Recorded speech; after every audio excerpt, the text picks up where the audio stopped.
Hello friends, welcome back to our YouTube channel DO New Updates. Hope you guys are doing well.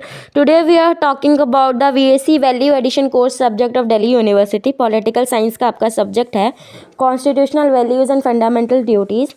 So friends, in this video we are discuss the important questions and previous semester question paper जो आपका रहा है. ठीक है, तो ये आपका पहले ये पॉलिटिकल साइंस का आपका सब्जेक्ट है, वैल्यू एडिशन सब्जेक्ट है ये आपका. तो चलिए इसका पहले क्वेश्चन पेपर आप देख लेते हैं. क्वेश्चन पेपर है ये आपका 2.5 घंटे का एग्ज़ाम रहेगा, 70 मार्क्स का पेपर रहेगा आपका. ठीक है, और दूसरी बात कि जो ये आपका पेपर है ये दोनों मीडियम्स में अवेलेबल है ये सब्जेक्ट, हिंदी में भी इंग्लिश में भी. आप चाहें तो हिंदी में दे दीजिए, आप चाहें तो इंग्लिश में दे दीजिए, लेकिन ये वहाँ से बहुत स्ट्रिक्ट इंस्ट्रक्शन है कि जो जिस भी मीडियम में आप पेपर अटैम्प्ट कर रहे हैं पूरा पेपर उसी मीडियम में होना चाहिए. यानी हिंदी में तो हिंदी में, इंग्लिश में तो इंग्लिश में. ठीक है, एक ही मीडियम में होना चाहिए आपका. पूरा 70 मार्क्स का आपका रहेगा. देखिए चलिए इंस्ट्रक्शंस पढ़ लीजिए, आपका जैसा रोल नंबर रहेगा. और ये आपका जो क्वेश्चन पेपर है ये 2 पार्ट्स में अवेलेबल होगा. देखिए ये आपके इंस्ट्रक्शंस हैं, इसमें सेकंड वाला लिखा है कि इस प्रश्न का उत्तर अंग्रेजी या हिंदी किसी भी भाषा में दीजिए, लेकिन सभी उत्तरों का माध्यम एक ही होना चाहिए. जैसा कि मैंने आपको बताया था कि एक ही होना चाहिए. पार्ट ए आपका 1 आवर का होगा, 30 मार्क्स रहेंगे इसके. ठीक है, first question is compulsory and attempt any 2 questions from remaining. यानी कि आपका जो फर्स्ट क्वेश्चन है इसका वो कंपलसरी है, और बाकी के जो 2 क्वेश्चंस हैं उसमें से आपको कोई एक अटैम्प्ट कोई एनी 2 क्वेश्चन अटैम्प्ट, जो भी आपके बचे हुए क्वेश्चन है उसमें से आपको किसी 2 क्वेश्चन को अटैम्प्ट करना है.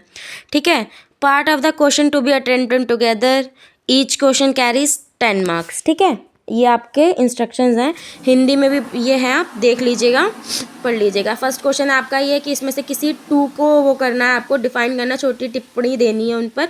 तो आपको जैसा समझ में आया आप कर लीजिए.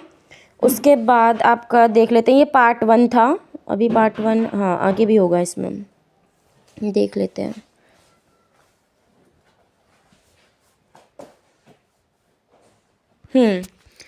ये देखिए उसमें दो थे, ए और बी, और ये है सी और डी. आपको किसी 2 पर देनी है. ठीक है, एक्सप्लेनेशन. उसके बाद है आपका second question, explain article 51A of the constitution. Do you think that fundamental duties must be justiciable. ठीक है, तो ये आपका सेकंड क्वेश्चन है.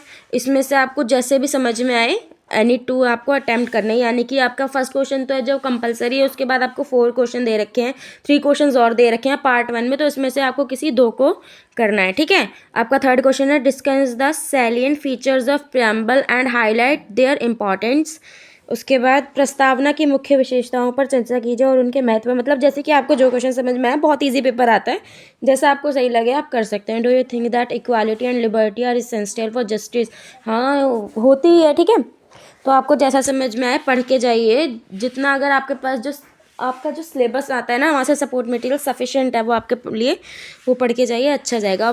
अब आता है पार्ट बी जो है वो आपका 1.5 घंटे का होता है, 40 मार्क्स हैं. ठीक है, उसमें से आपको किसी भी 4 क्वेश्चंस को अटैम्प्ट करना है.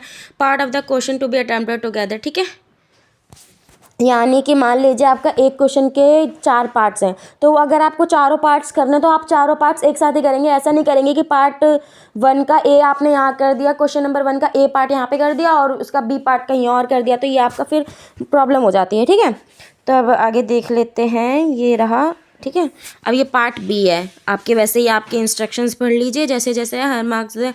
उसके बाद ये आपका comment on the doctrine of separation of powers in the Indian context. ठीक है, भारतीय परिप्रेक्ष्य में शक्तियों का पृथक्करण के सिद्धांत पर टिप्पणी कीजिए. यह है आपका सेकंड क्वेश्चन है, discuss the fundamental duties as provided in the constitution of India.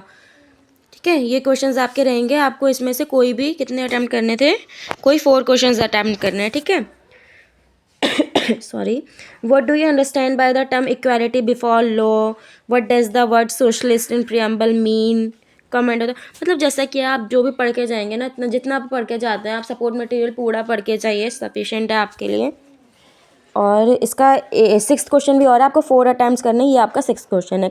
आप इसका स्क्रीनशॉट ले सकते हैं जैसा आपको समझ में आए. अब बात आती है कि मैम आपने क्वेश्चन पेपर तो बता दिया, क्वेश्चन पेपर तो डिस्कस कर दिया, लेकिन इन क्वेश्चंस के आंसर कहाँ मिलेंगे. मैं बताती हूँ. ये जो मैंने शुरू में आपको PDF दिखाई थी, इन सारे क्वेश्चंस के आंसर आपको हमारी PDF में मिल जाएंगे. ये भी वही सपोर्ट मटेरियल की है. आप इसको पूरा पढ़ के जाइए, सफिशेंट है इसको पढ़ना, ठीक है। ये आपको इसका लिंक जो है वो डिस्क्रिप्शन में मिल जाएगा। इसके सबके क्वेश्चंस है, पूरा अच्छे से एक्सप्लेन है, तो आप पढ़ के जाइए, करके जाइए, बहुत अच्छा अटैम्प्ट कीजिए एग्ज़ाम। और if you like the information I will give to you, तो please hit the bell icon and do subscribe our channel. Thanks for watching.